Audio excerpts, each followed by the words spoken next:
大家好，我是咪咪，欢迎收看我的频道。今天要分享一个很美味又很快速的米纸料理——起司火腿米纸酥。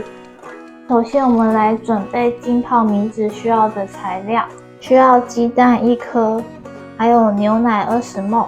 先把鸡蛋和牛奶混合均匀。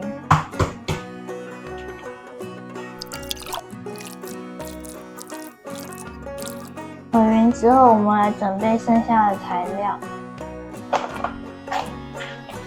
我们需要准备米纸1包，起司4片，还要准备这种片状火腿，总共4片。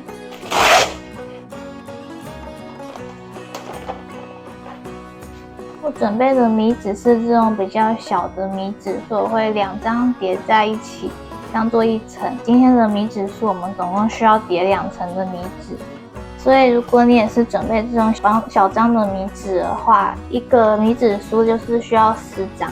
那如果是那种比较大张的，就是2张做一个。拿出刚刚调好的蛋液，用刷子在表面均匀的刷上蛋液。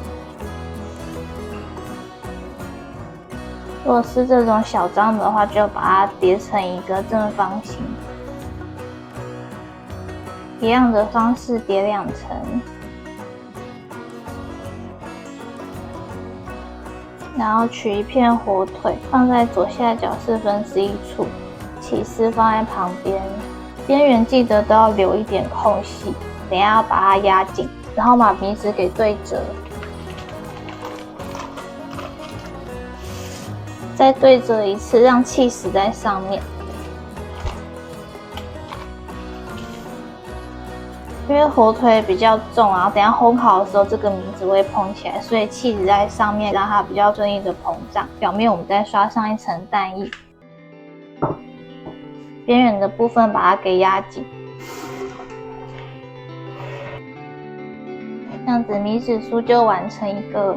今天这个蛋液的分量总共可以做4个。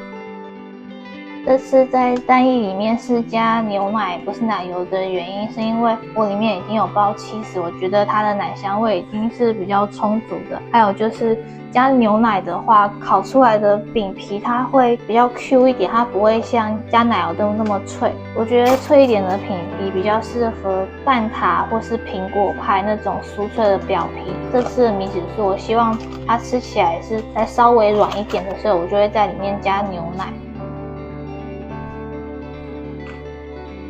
完成之后，我们用180度烤15到18分钟，到表面有蓬起来、金黄上色就可以拿出来。出炉之后，移到网架上稍微放凉。这个米纸酥最适合热热的时候享用。切一个给大家看一下它的侧面，中间是这样子蓬蓬，然后空心的。咬起来有非常酥脆的感觉，这个融化起司看起来太诱人了吧！可以吃到很浓郁的起司香气，有点像咸的空心可颂的感觉，非常适合当做早餐或是点心。